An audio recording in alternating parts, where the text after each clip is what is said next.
어, 지금 지난 시간에 그 투자 일지에 대해서 서로 한번 이야기해보고 이런저런 이야기를 나눴고요.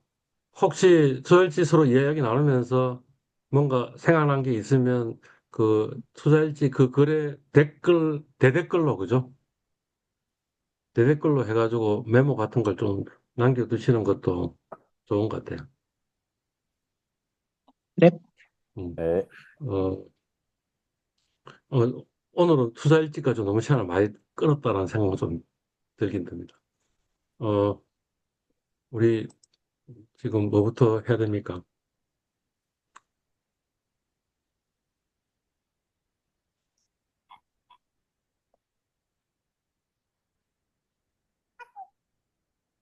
혹시 요 동영상 보셨어요?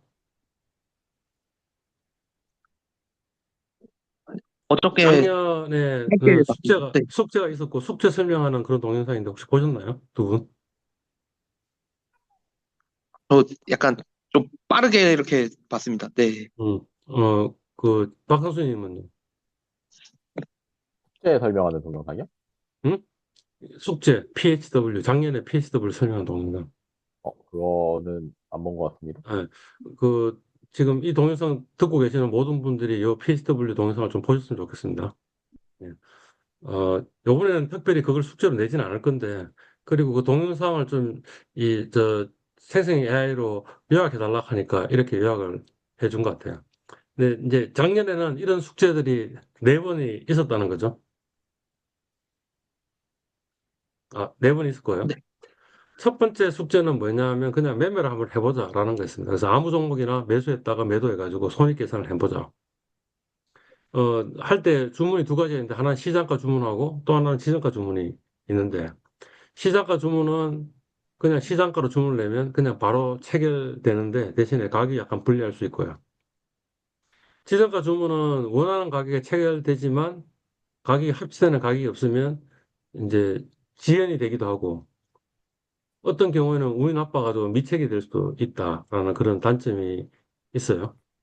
그러니까 이제 그걸 가지고 실제 체결 매수 매도를 해가지고 수수료 거래세까지 포함해서 손익도 한번 계산해보고 수익률도 산출해보고 하는 그런 연습을 그 숙제로 냈던 거죠. 그죠? 그래서 아마 그 이런 걸 한번 해보시는 게 요번에는 특별히 숙제를 제출하라고 이야기는 안 하겠는데 그렇지만 한번 해보시는 게 이미 이게 익숙한 사람이면 안 하셔도 되는데 익숙하지 않으신 분이라 한번 해보시는 것도 좋을 것 같다. HDS나 MTS에서 그 필요한 자료들을 뽑아가지고 내가 이익이 정확하게 얼마나 났고 손해가 얼마나 났고 수수료나 거래 비용은 이런 게 나간다라는 걸 한번 파악해 보시는 게 필요한 게 PHW1입니다. 자세한 네. 내용은 지금 동영상이 있으니까 동영상을 보시라는 거고요. 자, 이제 두 번째 숙제는 뭐냐 하면 자산 배분 실습입니다. 그래서 그, 이제 세 가지가 있는데, 한 가지는 자산 배분, 그 다음에 또 하나는 뭐냐면 시점 선택, 그 다음에 종목 선택, 이렇게 세 가지가 있는데, 그 중에 하나가 자산 배분이라고 하는 겁니다. 자산 배분은 뭐 어떤 거냐 하면, 그, 아주 심플하게 하는 방법은 이 위험 자산과 안정 자산으로 두 개를 나누는 거죠. 그리고 아예 제가 지정을 해줬습니다. 위험 자산은 그냥 코덱스 200 ETF를 위험 자산이라고 하자. 이렇게 한 거고요. 그 다음에 코덱스 CD 금리 액티브 합성 ETF를 안전 자산이라고 하자라고 이렇게 했고 두 종목을 배분하는 겁니다. 여러분이 해야 될 일은 뭐냐 하면 50대 50으로 할 거냐, 아니면 60대 40으로 할 거냐, 아니면 40대 60으로 할 거냐. 내가 좀 그냥 중립적인 사람이라면 그냥 50대 50으로 하면 되겠죠. 근데 내가 좀 더 공격적인 사람이라고 한다면 위험 자산의 60 정도 이렇게 하는 거죠. 제가 굉장히 그 방어적인 사람이다라고 생각하신다면 그럼 어떻게 40대 60으로 하시면 되겠죠. 그걸 의사결정을 하시고 요거는 학기 동안 계속 그냥 지속적으로 요 비중을 유지를 하는 거죠. 유지를 하고 필요시에 뭐 비중을 조정하는 것은 괜찮은 것 같습니다. 그냥 이를테면 상당히 50대 50으로 만들어 놨는데 어느 순간 보니까 55대 45로 바뀐 것 같아. 그럼 그걸 다시 50대 50으로 바꿔주는 이제 그런 걸 보고 자산 배분.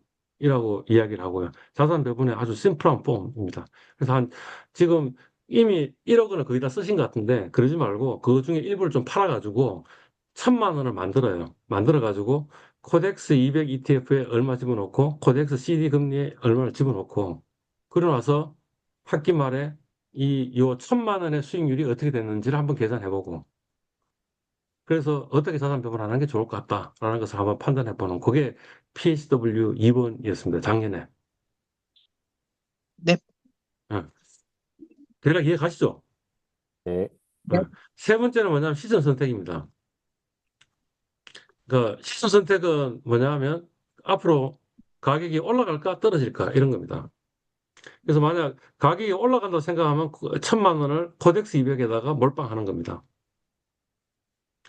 가격이 떨어질 것 같으면 코덱스 인버스에다가 몰빵하는 겁니다. 그러니까 이렇게 하시면 안 돼요. 매번 1,000만 원 하시면 되는 게 아니고, 뭐죠? 1,000만 원 해가지고 코덱스 200에 투자했는데 주가가 떨어졌어. 그래, 그게 950만 원이 됐어. 그럼 950만 원을 코덱스 인버스, 요번엔 떨어질 거라고 생각하니까 코덱스 인버스에 집어넣는 이런 걸 하는데, 주 1회 이상 포지션을 바꿨으면 좋겠다라는 거죠. 그러니까 계속 주가가 올라갈 것 같으니 나는 그냥, 지난주에도 코덱스 200인데, 요번 주에도 코덱스 200이지만, 일제에는 앞으로도 일주일 동안 이러이러한 이유로 주가가 계속 올라갈 것 같으니 그냥 포지션을 유지하기로 했다. 이렇게 적으시면 되겠죠. 요걸 하는 겁니다. 지금, 두 분의 투자 일지를 보고 있으면 뭐 어떤 산업이 될 수도 있고 아니면 어느 나라 시장이 될 수도 있고 그 시장에 대해서 올라갈 것이다. 아니면 떨어질 것이다. 라는 예측을 하고 계시는 거죠. 예를 들자면 정인환님 같은 경우에는 중국 CSI를 레버리지로 투자하지 않고 그냥 노멀로 1X로 투자했다라는 말이 무슨 말이냐 하면 중국이 그렇게 강할 것 같지는 않아라는 생각을 지금 본인이 하신 거죠. 그죠? 네. 그걸 좀 더 극대화시킨 겁니다.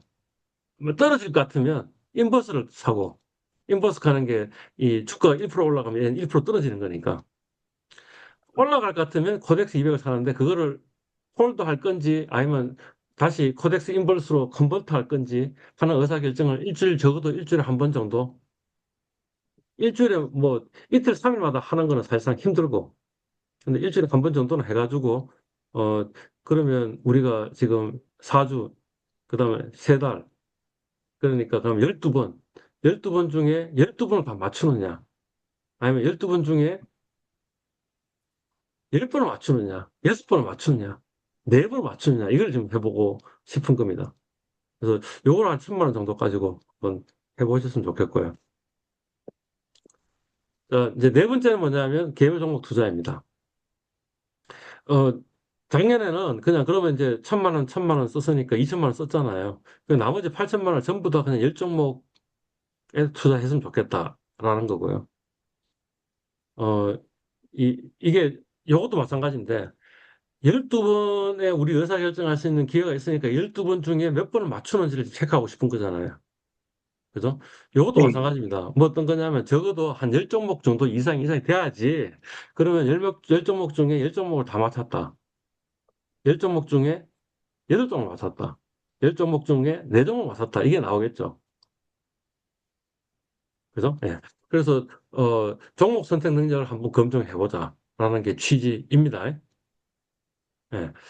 ETF일 수도 있고, 개별 종목일 수도 있고, 아니면 업종 대표 ETF도 있는데, 그죠? 근데 여하튼 뭐냐면, 학기 중에 자유롭게 종목 교체도 가능하고, 그 다음에 이 매매하는 이유를 뭐 이렇게 적어 놓는 거죠. 적어 놓고 나서 이제 한 학기 후에 한번 우리 복귀를 해보는 그런 과제를 하자라는 거죠. 어, 이제 그 설명하면서 아마 조언들이 몇 가지 있었던 것 같아요. 그 조언들이 뭐냐면, 어, 두 분 투자 일지에서도 제가 느꼈던 건데, 뭐냐면, 이게 모의 투자거든. 그러니까, 종목 수가 적은 것보다는 종목 수가 많은 게 좋고요. 그 다음 매매 수가 많을수록 좋아요.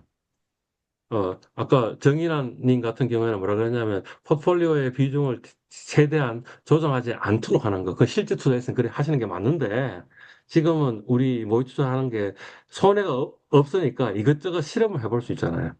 그죠? 그러니까 굉장히 단타 매매로 공격적으로 투자하실 마음이 있으신 분은 그렇게 한번 해보시는 것도 나쁘지 않을 것 같다. 내가 진짜 단타 매매를 할 능력이 있는지 없는지 이런 걸 알 수 있다. 그러니까 사실 시점 선택 능력을 거래 횟수를 늘려야 좀 더 정확할 수 있다. 10번 중에 10번 맞출 확률이 사실 맞출 능력은 없어도 맞출 확률이 있잖아요. 근데 100번 중에 100번을 다 맞출 확률은 좀 작거든요. 그러니까 그러면 내가 100번 중에 100번 다 맞췄으면 뭔가 좀 능력이 있다고 생각할 수 있지 않겠느냐 이런 거죠. 그러니까 마찬가지예요. 제가 10종목이라 그랬지만 10종목에 그 100종목을 하셨으면 10종목을 10종목 다 올라가는 종목을 맞추는 확률은 사실 맞출 확률이 없어도 맞출 수 있는데 100종목을 전부 다 맞출 확률은 굉장히 떨어지겠죠. 그럼 그 말은 뭐냐면 내가 종목을 선택할 능력이 있다는 걸 좀 더 정확하게 평가할 수 있으니까 이왕이면 모의 투자 같은 경우는 종목 수가 많아도 좋은 것 같다. 네 번째 그 조언은 뭐냐 하면 이 체계적으로 기록을 해야겠다라는 거죠. 그러니까 내가 샀다, 팔았다. 왜 샀냐? 왜 팔았냐? 그 다음에 손익도 한번 계산해보고 하는 것을 습관하는 거고요. 아, 이건 아까 제가 이야기했던 거네요. 길게 한번 기록하는 것보다는 매일 짧게 조금 조금씩 기록해 두는 게 좋은 것 같다. 이런 겁니다. 그러니까 동영상을 정인아님 보셨고 박 선생 안 보셨다 그러는데 나머지 분들도 요 동영상 한번 보시고요. 그다음에 요거에 따라 가지고 요 정도는 맞춰주고 나머지 가지고 자유롭게 모의 투자를 해보시는 게 좋을 것 같다. 이런 이야기입니다. 네. 네. 네, 그게 이 주식 투자론에서 우리가 지금 해야 될 거고 이제 사실 이번 주에 메인 토픽은 뭐냐면 우리 주식 투자를 해야만 하는 이유가 되겠습니다. 예. 혹시 이 동영상 보셨어요? 맞습니다. 네, 음. 다 봤습니다. 보시고 좀 의문스러운 거 있으신가요?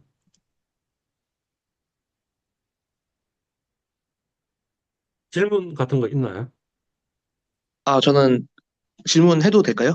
하십시오. 예. 아, 그 중간에 이제 그 외국인 비중이 50%이면서 국민연금 비중이 10% 이상인 거를 고르면은 괜찮다라는 내용이 이제 그, 네, 그 후반부쯤에 있어가지고 어디서 제가 그런 이야기 했죠? 아, 그 유튜버의 투자 방법 여기에 이제 종목 어, 선택에 어, 요거를 그럼 이걸 진짜 찾아봤거든요. 어, 외국인 비중이 50% 이상이면서 어, 국민연금 지분율이 10% 이상인 종목을 근데 수출 비중은 사실 보진 않았거든요. 어, 근데 이거 어, 찾으니까 어, 정말 없더라고요. 어. 네, 아니, 그래서 근데 이제 이 네, 양반의 논리는 이런 겁니다. 뭐 어떤 거냐면, 어, 달러의 가치가 300원 정도 올라가면, 그러면 우리나라 제품의 가격 경쟁력이 올라가지 않냐. 네, 그래서, 그러면 이제 그 순간이 됐을 때는, 그러니까 이 사람 이야기는 평소에는 그냥 달러 예금하고 있다가, 음, 달러가 300원 올라갔으니까 그 달러를 원화로 바꾸면 환차익을 먹죠.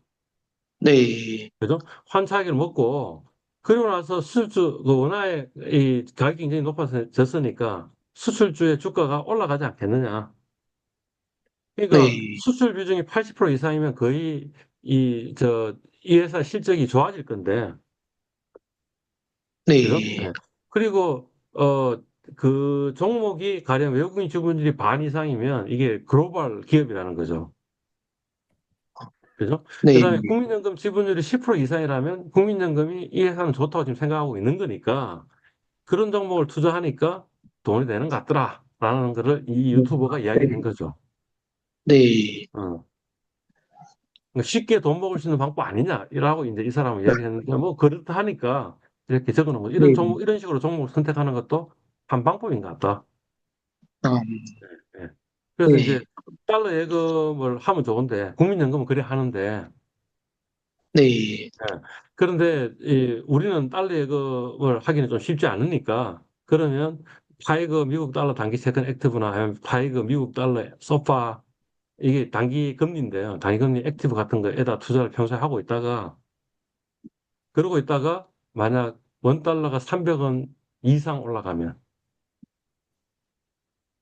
작년에 비해서. 그러면 뭐 이 투자도 상당히 괜찮은 투자 아니겠느냐 해서 이제 소개를 한 거죠. 아, 네. 아, 이해했습니다. 음. 근데 그런 종목들이 많지는 않아요. 그죠? 일단 네. 수출 비중이 80% 이상 되는 종목이 별로 많지 않고요. 국민연금 네. 지분율 10% 이상은 꽤 돼요. 외국인 네. 지분율 50% 이상도 꽤 돼요. 근데 외국인 지분율 50% 이상하고 국민연금 지분율 10% 이상으로 딱 하면 이거 종목 찾는 것도 그렇게 어렵지 않은 게 왜냐하면 네. 어제 저 스탁 스크리너 있잖아요. 네. 그래서 스탁 스크리너에다가 요거 집어넣으면 어떤 회사의 스탁 스크리너 같은 경우는 외국인 지분율, 국민연금 지분율 같은 것도 있거든요. 그래서 해가지고 네. 해보면 수출 비중도 있으니까 그냥 종목을 네. 딱 선택할 수 있는데 해보면 뭐 어느 시점에 그 종목 수가 뭐 10종목이 안 될 거야 아마. 네. 아, 어제 이거 한번 찾아봤는데 열 어, 종목이 안 되더라고요. 네, 10종목이 안 될 네. 거야 아마. 네, 네. 네. 이제 그렇게 하는 것도 하나의 투자 아이디어입니다 하는 의미에서 그냥 소개를 한 거죠. 네. 또 다른 질문.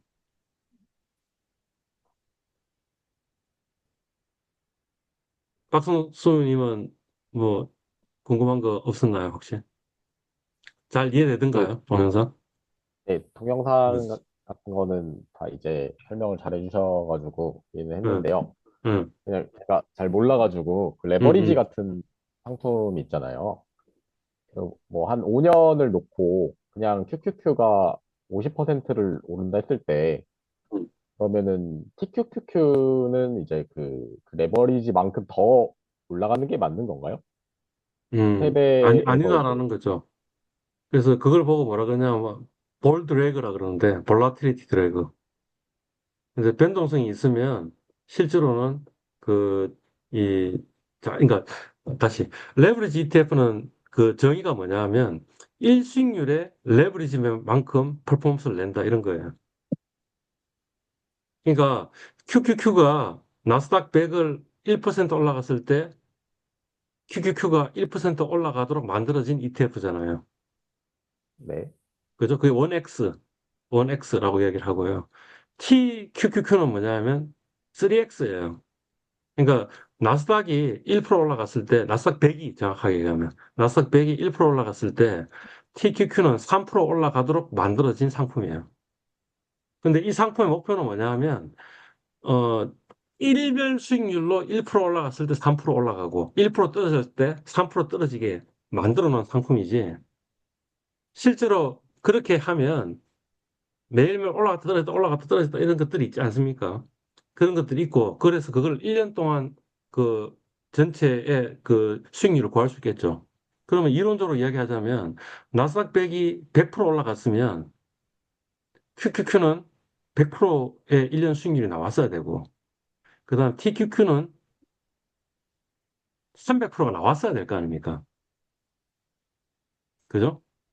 그러니까 우리가 기대하고 있는 건 그런 건데 실제로 TQQ는 뭐냐면 일별 수익률의 곱하기 3만큼을 트랙하도록 만들어졌기 때문에 그래서 그걸 잘 계산해 보면 이게 퍼포먼스가 떨어진다는 거죠.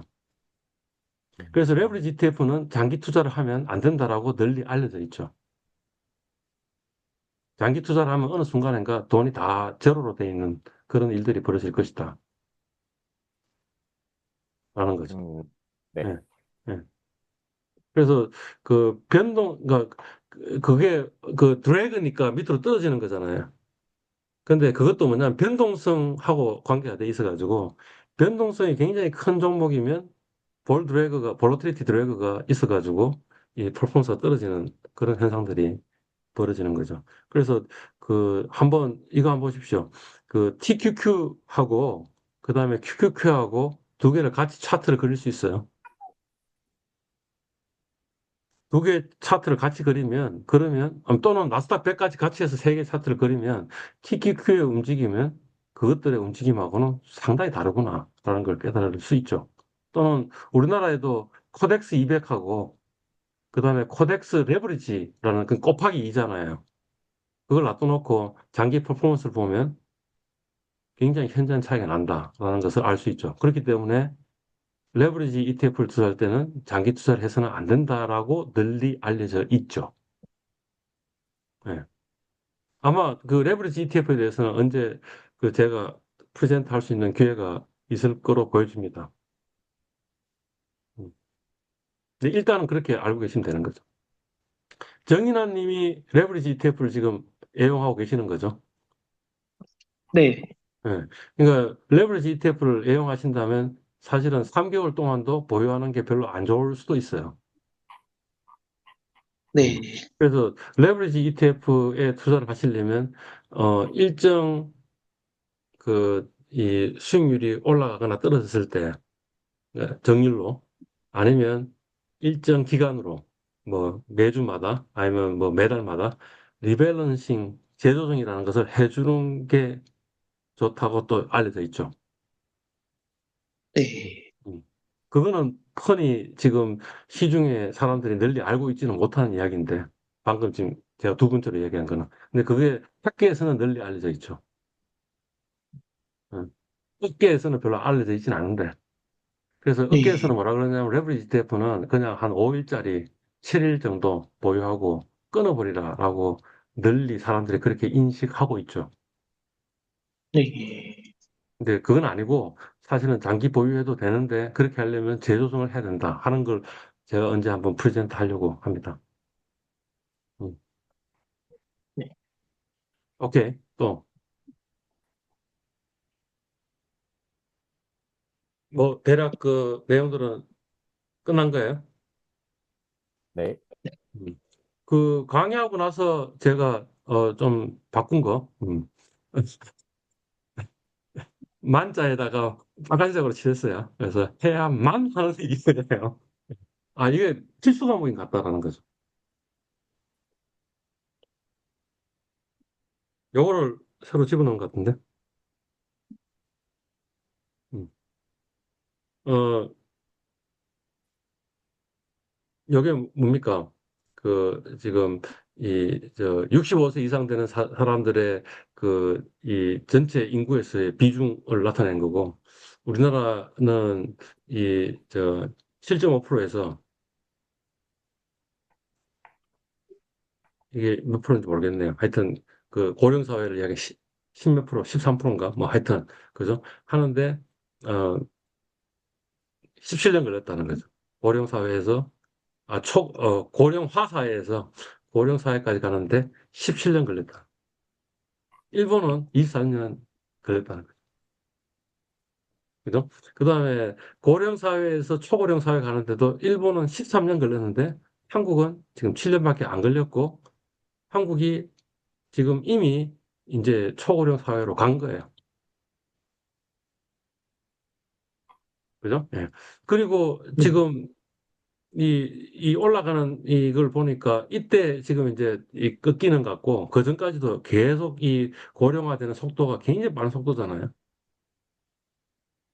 그죠? 네. 그러니까 근데 이제 정확하게 일본이 1990년대 초반부터 시작해가지고 한 30년 동안 죽을 썼는데 일본 경제가 그걸 보고 뭐라 그러냐면 잃어버린 30년인데 지금이 잃어버린 30년인 것 같다. 그래서 한국도 일본 꼬라지를 닦는다면 그러면 심각한 뭔가 침체가 일어날 것이다. 뭐 이런 이야기를 할 수 있는 거죠. 지금 일본 저 직장인의 월급이 한국 직장인의 월급보다 적은 거 아세요? 아, 네, 좀 적다고 들었습니다. 적어요, 지금. 우리가 월급 더 많이 받고 있어요. 네, 그러니까 그 말이 뭐냐면 이제 그러니까 사실은 뭐냐면 고령화가 문제가 아니고 고령화도 문제이긴 하지만 그거보다는 고령화의 속도가 문제인데 우리는 빨라도 너무 빠른 것 같다라는 거죠. 그 그림을 하나 지금 더 애도 있고요.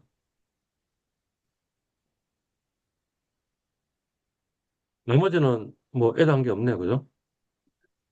어디 애도 한 게 하나 더 있지 싶은데. 없네요.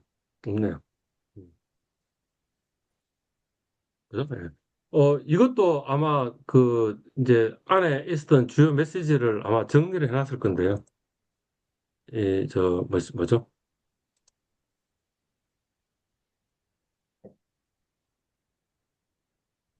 여기 이렇게 태생이 AI한테 요약해 보라고. 거죠. 그러니까 첫 번째 메시지는 뭐냐면 지난 30년 동안 돈을 번 사람들의 수익 모델이 있는데 그 수익 모델이 앞으로 30년 동안은 작동하지 않을 것 같다. 네.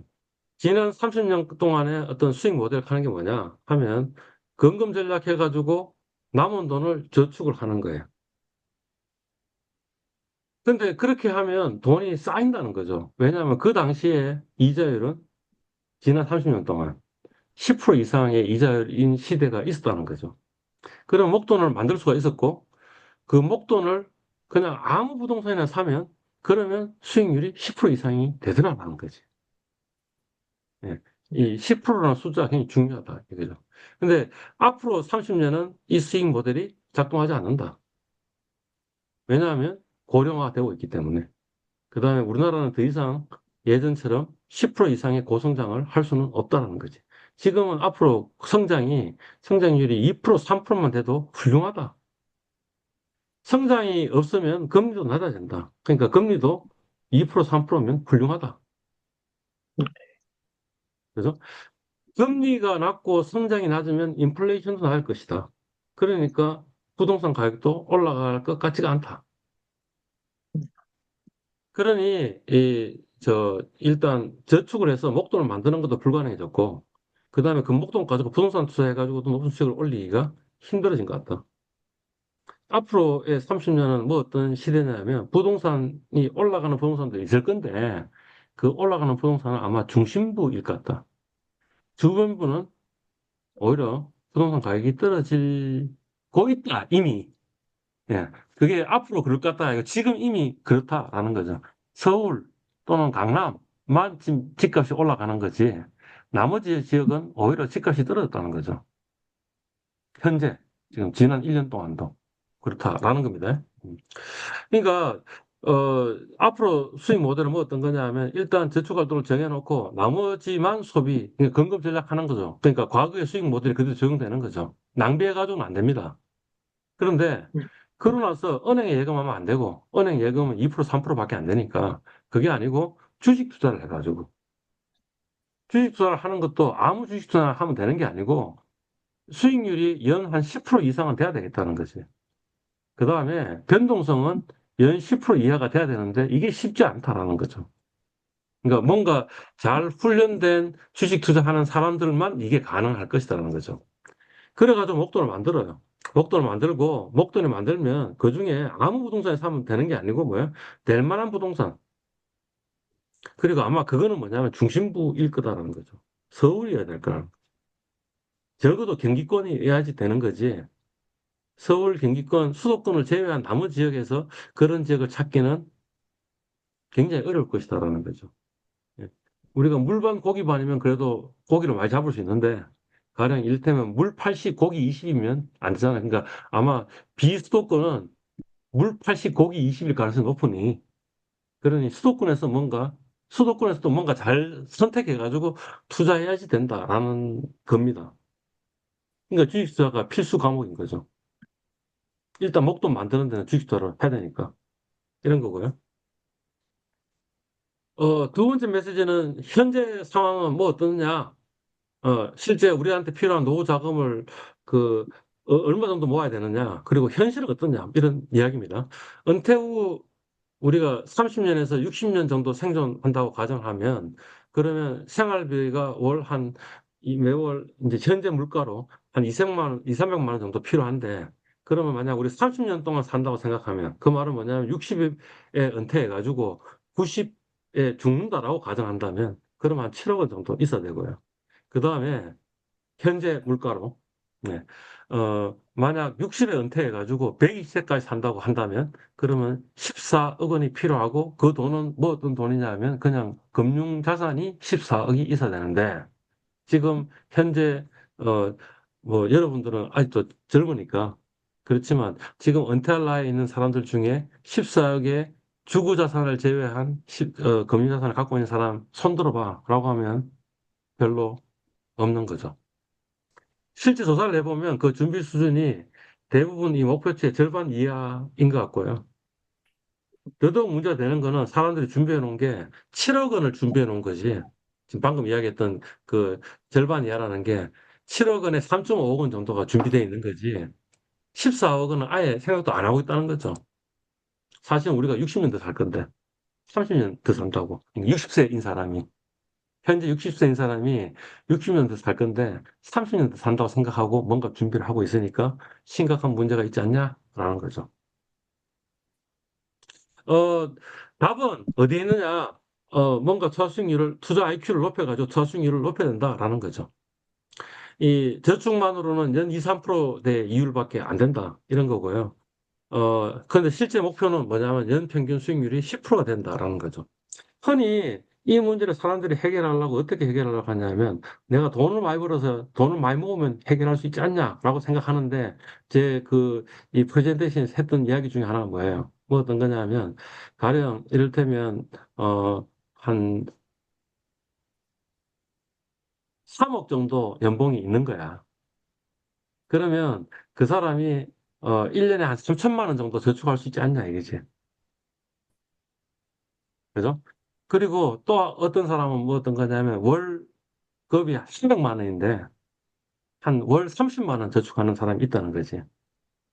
그죠? 근데 우리 주변에 연봉이 3억 이상 되는 사람이 몇 명 있어요.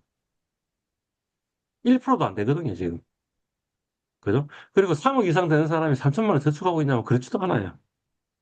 저축을 많이 할 것 같은데 생각보다 저축 안 해요. 3억이면 3억 나름대로 돈을 다 써버려요. 예. 근데 이제 그 전제는 이거죠. 3억인 사람은 재테크를 못 하는 거야. 그래서 수익률이 3%라고 치자. 그죠? 그 다음에 300만 원 월급 받아서 30만 원 저축하는 사람은 수익률이 10% 치자. 해가지고 계산해 보니까 어떻게 되는 거야? 역전이 언제 된다는 거야? 78세에 역전이 되더라. 라는 거죠. 그죠? 그러니까 답은 돈을 많이 버는 게 아니라는 거죠. 그거보다는 우리 투자 IQ를 높여가지고 투자 수익률을 10% 만들고 변동성은 10% 아래쪽으로 만드는 걸 뭔가 해야 되는 거다라는 거고요. 근데 그 효과가 뭐냐면 복리 효과인데 그래서 빨리 시작할 때 복리 효과가 아주 치명적인 것 같다라는 거죠. 워렌 버핏이 인생에서 가장 후회하고 있는 게 뭐냐? 워렌 버핏이 주식 투자 언제부터 시작했냐? 12살부터 시작했는데 자기가 왜 더 빨리 시작하지 못했는가를 후회한다. 이렇게 이야기하는 거죠. 워렌 버핏의 자산의 90%는 60세 이후에 생긴 거지. 60세 이전에 자기 재산은 10%밖에 안 된다. 경우는 뭐죠? 지금 내가 돈이 없더라 하더라도 별 걱정 안 하셔도 되는 거죠. 지금 나이가 어떻게 되시죠? 정인아님? 아, 지금 37입니다. 40이라고 치고, 그러면 60이 되려면 앞으로 몇 년이 남았어요? 아, 한 30년 20년이 남았습니다. 남았잖아요. 20년이 남았잖아요. 그러면 20년 동안 열심히 주식사 공부를 해가지고, 주식사 수익률을 올릴 수 있는 10%, 변동성은 10% 미만으로 만드는 걸 이제 앞으로 20년 동안 훈련해가지고 만들잖아요. 그럼 어차피 정인아님의 90%의 재산은 언제 생긴다고? 그 이후에 생기니까. 네. 앞으로도 내가 연습할 수 있는 시간이 몇 년이 있다고? 20년이 아, 있다고. 네. 이해 갔어요? 지금 제 말이? 예. 네. 그러니까 그 굿뉴스, 굿뉴스. 아니, 네. 물론 지금부터 10% 달성하시면, 10을 달성하시면 정말 좋은데, 앞으로도 20년 동안 우리 연습할 수 있는 시간이 있으니까, 지금부터 내가 모은 재산을 안 까먹기만 하면서 그냥 가기만 해도 그 비법만 말해내면 문제가 안 된다라는 네. 게 이 주식 투자를 해야만 한 이유에서 나오는 거다라는 거죠. 네. 그러고 나서 사실은 제가 해를 몇 개 드린 거예요. 어떤 해를 드렸냐면,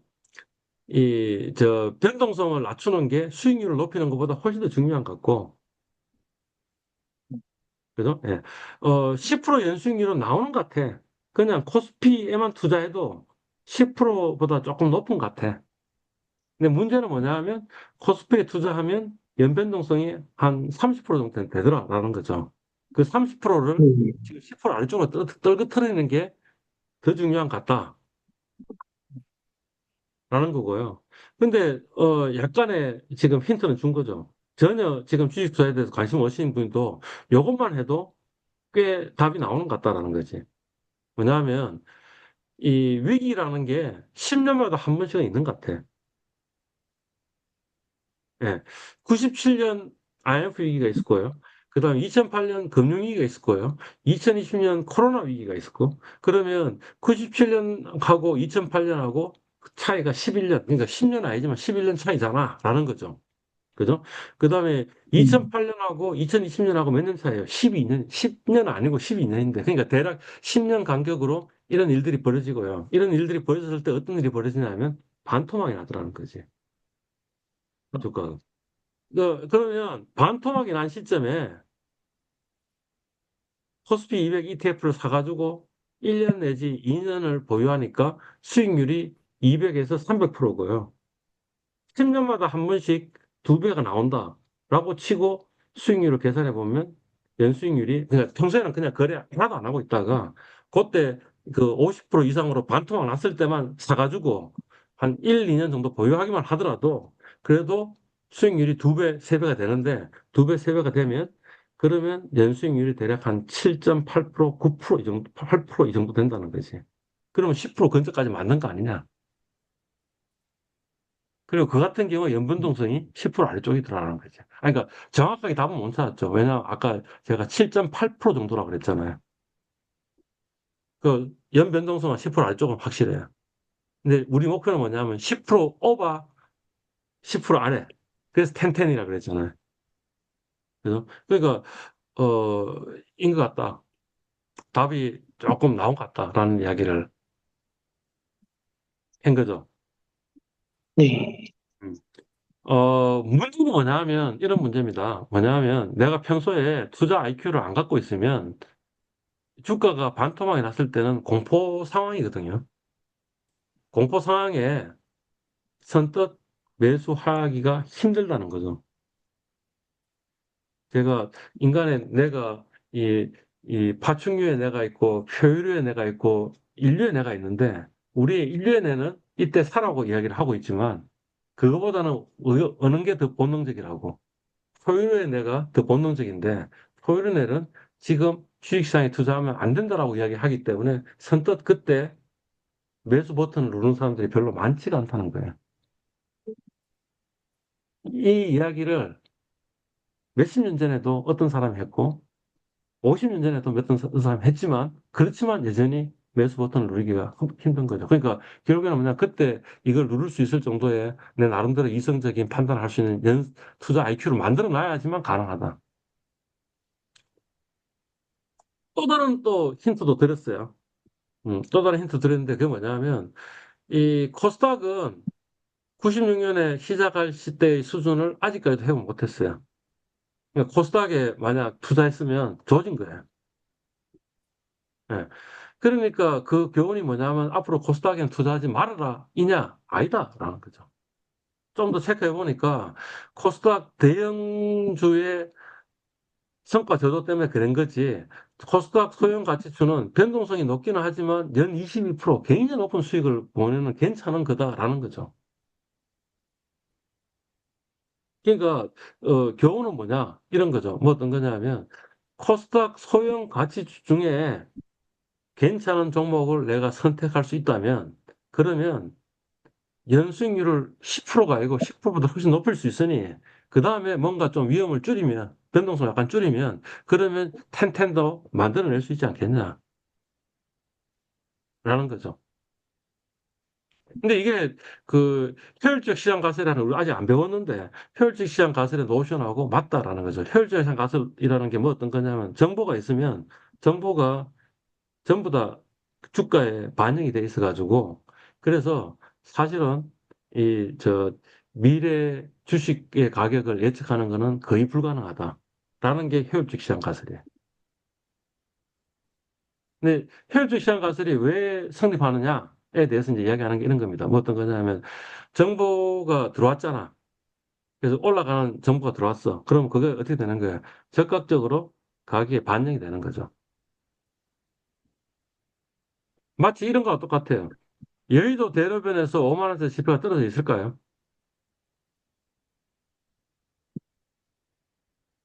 만약 여의도 그 대로변에 5만 원짜리 지표가 떨어져 있으면 여러분들을 그걸 발견했으면 어떻게 하시겠어요? 먼저 죽어갈 것 같습니다. 들어가겠죠. 네, 그래서 여의도 그 길바닥에서 대로변에서 5만 원짜리 지폐가 없는 상태. 그게 만약에 시장이 효율적인 상태야. 근데 시장이 효율적이면 우리 주식시장에서 돈 못 벌어. 미래 주가는 예측 못 해. 뭐 이런 네, 거예요. 그죠? 예. 실제로 여의도 대로변에 5만 원 지폐가 떨어져 있는 경우도 있겠죠. 어느 사람이 어떻게 실수로 그 5만 원 지폐를 땅바닥에 떨어뜨리기도 할 거 아니에요. 떨어져 있으면 그게 뭐예요? 시장이 비효율적인 상태야. 그죠? 그러면 어느 누군가가 마구 가가지고 그 5만 원 지폐를 줍지 않겠냐 이거지. 그 결과 시장은 효율적으로 바뀌지 않겠냐 이거지. 그죠? 그러니까 사실은 여의도 대로변에 5만 원 지폐가 안 떨어져 있지는 않아요. 떨어지는데 떨어지면 적극적으로 어느 놈이 주우니까 이제 안 떨어져 있는 상태가 보통 일반적인 상태야. 시장이 효율적인 상태. 이렇게 있을 거라는 거죠. 그죠? 예. 그러니까 이제 네, 이런 질문을 한다면 여의도 대로변에서 5만 원짜리 지폐 줍는 것을 나의 업으로 하시겠습니까? 라고 하면 아무도 안 하겠다고 하겠죠. 왜냐하면 떨어져 있기는 있지만 내가 그 떨어져 있는 기회를 내가 포착해서 내가 받을 해서 내가 먹고 밥벌어 먹고 살 가능성은 별로 없는 것 같으니 여의도 대로변에서는 하면 안 된다 이런 거죠. 근데 여의도 소로변이면 여의도 뒷골목이면 어두컴컴한 뒷골목이면 거기에는 5만 원짜리 지폐가 좀 떨어져 있는 일도 좀 있지 않겠니? 있고 그다음에 사람들이 뒷골목에서 어두컴컴해가지고 5만 원짜리 떨어져 있는데도 그거 안 죽기도 하지 않겠니? 그러니 만약 내가 업을 가진다면 여의도 대로변보다는 뒷골목에서 업을 가지는 게 더 낫지 않겠냐? 자, 여의도 대로변이 뭐예요? 코스피 시장. 예. 여의도 소로변이 뭐예요? 뒷골목이 뭐예요? 코스닥 시장. 그러니까 코스닥 시장에서 뭔가 이 옥석을 가릴 수 있는 내 능력이 있다면 그러면 그 중에 옥만 가린다면 그게 뭔가 오히려 위험도 적고 돈을 벌 수 있는 방법이 되지 않겠느냐. 자, 근데 유의할 게 있습니다. 뭘 유의할 게 있냐면, 시장이 비효율적이라는 말이 코스닥 소형 가치주가 저평가돼 있다는 이야기를 하는 건 아니죠. 소- 코스닥 소형 가치주는 가치보다, 가치에서 많이 벗어나 있으니까, 가격이 많이 벗어나 있으니까 고평가돼 있을 수도 있고 저평가돼 있을 수도 있겠죠. 근데 불행히도 내가 고평가돼 있는 코스닥 소형 가치주만 샀다 그러면 망하는 거지. 그죠? 예. 그러니까 뭐가 있어야 돼요? 가치를 평가할 수 있는 능력이 있어야 된다. 이 주식사 공부를 해야 될 필요가 있는 거죠. 그러니까 우리가 지금부터 해야 될 일은 뭐 어떤 거냐 하면, 첫 번째는 뭐죠? 공포 속에서도 주식을 살 수 있는 담력을 키웁시다. 그게 첫 번째 이야기였고요. 두 번째 이야기는 뭐죠? 지금부터 열심히 애널리스트 레포트를 읽자라는 거죠. 지금 만약 여러분들이 애널리스트 레포트를 공짜로 구할 수 있어요. 그 공짜로 구해가지고 NS 레포트를 내 관심 있는 종목에 NS 레포트를 열심히 읽는 거죠. 읽어보면 거기에 있는 용어 중에 우리가 이해 못하는 용어들이 굉장히 많겠죠. 그죠? 그러면 그런 용어부터 하나씩 하나씩 공부하는 거죠. 그러니까 평소에 취미를 실제로 어느 펀드 매니저가 한 이야기예요. 자기는 첫 펀드 매니 그 주니어로 들어가고 나서 10년 동안 매일 어, 토요일하고 일요일에는 그러니까 토요일 오후부터 일요일 하루 종일 도서관에 가가지고 애널리스트 레포트만 열심히 그냥 하루 종일 읽었대요. 10년 동안. 그러니까 그런 식으로 읽고요. 모르는 용어가 있으면 모르는 용어도 배우고요. 그다음에 그 사람이 어떤 숫자를 만들었는데 어떤 숫자를 만든 것도 내가 재무제표 아니면 사업 보고서를 보고 만들 수 있는 연습을 하고 그거를 지금 당장 완료된다는 이야기도 아니고 언제까지? 지금 나이가 40이라 그랬으니까 앞으로 20년 동안 그렇게 하면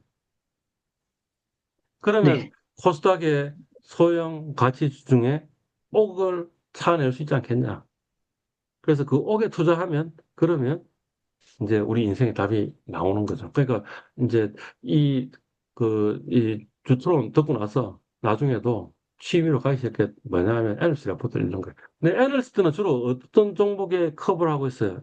코스피의 대형주에 커버를 하고 있어요. 코스닥의 소형 가치주는 커버를 안 하고 있어요. 근데 내가 내 스스로 분석해가지고 애널리스트 같이 분석할 수 있는 능력이 있으면 딴 사람들은 안 갖고 있잖아요. 딴 사람들이 안 갖고 있으니까 걔가 저평가돼 있을 가능성이 높았잖아요. 그러니까 네. 내가 사놓고 기다리고 있으면 돈을 벌 수밖에 없을 것이다. 라는 이야기죠. 그러니까 사실은 제가 지금 답을 드린 거예요. 하나는 뭐냐 하면 이 반토막이 났을 때 그냥 눈 딱 감고 사자 하는 게 하나고요. 그다음에 또 하나는 뭐냐 하면 딴 사람들 그때 공포에 막 휩싸여서 몸사고 있을 때 또 하나는 뭐냐면 딴 사람들은 분석도 안 하고 있는 저 여의도 뒷골목에 있는 코스닥 소형 가치주를 분석해가지고 괜찮다고 생각하면 그 종목들을 이렇게 여러 종목들을 사놓는 거죠. 그게 답이다라는 것을 지금 제가 말씀드린 거죠. 주식 투자를 해야 되는 또 다른 이유를 이야기를 했습니다. 칼 막스가 한 이야기가 이런 거죠. 이 노동 생산성보다 자본 생산성이 훨씬 더 많다. 그래서 결국에는 뭐냐면 이 자본가가 노동자로부터 뭐 하는 거예요, 지금. 취하는 거죠. 그래서 양극화가 심해지면 프롤레타리아 혁명이 일어나가지고 공산화가 된다라는 게 칼 막스의 이론인 거죠. 근데 이제 20세기에 들어와서 20세기 자본론이라는 걸 쓴 게 토마스 피케티죠. 토마스 피케티도 한 게 네. 뭐냐 하면 노동 생산보다 자본 생산성이 더 높더라라는 것을 실증적으로 증명한 책을 쓴 거예요. 그게 뭐냐 하면 20세기 자본론이라는 토마스 피케티 쓴 책이에요. 그죠? 예. 그러니까 결론적으로 이야기하면 노동자는 자본가보다 가난할 수밖에 없다라는 거죠. 그러면 여러분들은 노동자예요? 아니면 자본가예요? 전문가가 돼야죠. 노동자죠, 노동자. 그렇잖아요. 네. 월급 받고 있으니까 노동자잖아. 예. 네. 그죠? 노동자. 조졌다라는 거죠. 이게 기본적으로 잘 살 수 있는 구조가 아닙니다라는 이야기를 하고 있는 거잖아. 그죠? 근데 사실 주식 투자가 뭐냐 하면 우리를 뭐로 바꿔주는 거예요? 자본가로 바꿔주는 거죠. 그래서 네. 만약 여러분의 소득의 99%가 주식의 배당에서 나오는 게 아니고, 아니면 주식의 자본 차익에서 나오는 게 아니고, 만약 뭐에서 나오는 거예요? 이 노동 소득에서 나오는 거면 여러분들은 뭐예요? 99% 노동자라는 거지. 그러면 자본가한테 착취당하고 있다는 거지. 칼 막스가 천재야. 그죠? 예. 근데 어느 순간인가 여러분이 주식 투자를 훨씬 더 많이 하게 됐어요. 그래서 여러분의 소득의 50%가 이 주식 투자에서 나오고요. 50%가 노동 소득에서 나오고 있으면 여러분은 뭐예요? 50% 자본가, 50% 노동자가 된 거지라는 거죠. 은퇴할 시점 어떻게 된다는 거예요? 100% 자본가가 돼가지고 편안한 노후를 즐기라. 라는 거죠. 네. 그러니까, 이 취직도 안 하고 있는 사람은 뭔가 잘못됐다라는 이야기를 하는 거죠, 진짜. 네. 음. 어, 취직조를 해야 되는 또 다른 이유는 뭐냐면 이런 겁니다.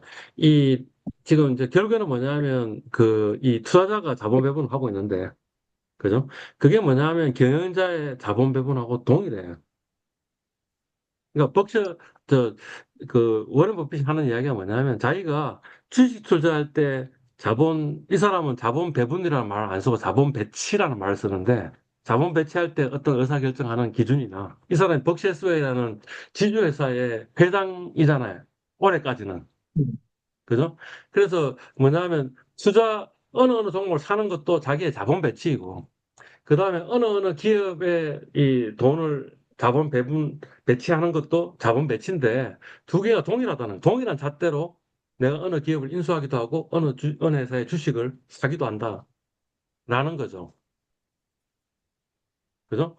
그러니까 가령 이를테면 여러분들이 이제 주식 투자자가 돼가지고 자본 배치하는 법을 배우는 어떤 시야를 가지게 되면 그 말이 뭐냐면 여러분은 이미 경영자가 됐다는 소리예요. 왜냐하면 경영자들이 하고 있는 가장 중요한 일이 뭐냐면 사람 배치하고 자본 배치거든요. 예. 그러니까 우리는 적어도 직장인인데 어떤 직장인이에요? 감독의 작전 의도를 잘 이해하고 있는 선수예요. 그러니까 작전 수행을 이해도가 높으니까 잘할 수밖에 없는 거죠. 그죠? 이게 네. 이렇게 그 이용될 수도 있어요. 어떻게 이용될 수도 있냐면, 그러니까 마치 경영자가 신사업 투자하듯이, 그죠? 또는 주식 투자가 주식 투자하듯이, 여러분의 직장이나 아니면 여러분이 창업을 한다면 창업하는 사업도 그렇게 의사결정하면 되잖아요. 예. 네. 주로 이제 지금 테크 가이들이니까 이 테크 가이들이 이 이제 창업을 할 때 가장 큰 문제가 뭐냐면 기술적으로는 장점이 있는데 경영적으로는 아무 이해가 없어서 망하는 사람들이 많잖아요. 그러니까 창업에서 성공한 사람들을 보면 대개의 경우는 뭐냐 하면 이렇게 이 뭐죠? 모든 게 골고루 균형 감각이 있는 사람이 되는 거지 기술적으로 굉장히 강점이 있는 사람이 되는 건 아니다라는 거죠.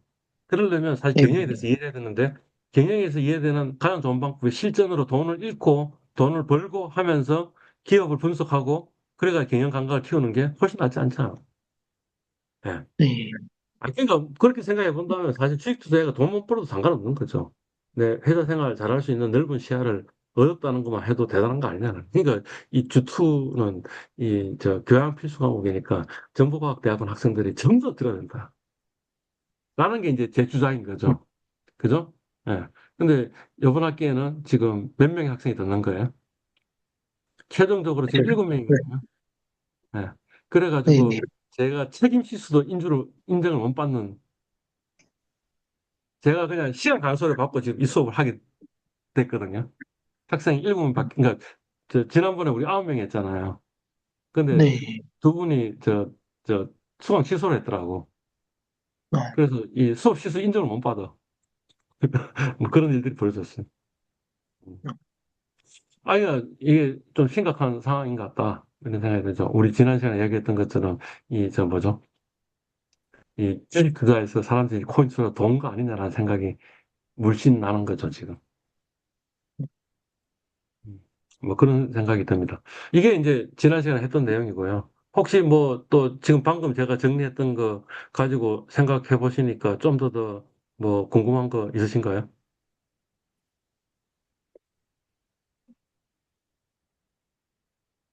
네, 뭐 대략 이 정도 이 우리 메인 그를 리뷰를 하는 걸로 하도록 하겠습니다.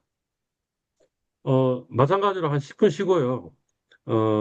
52분에 다시 한번 볼까요? 네.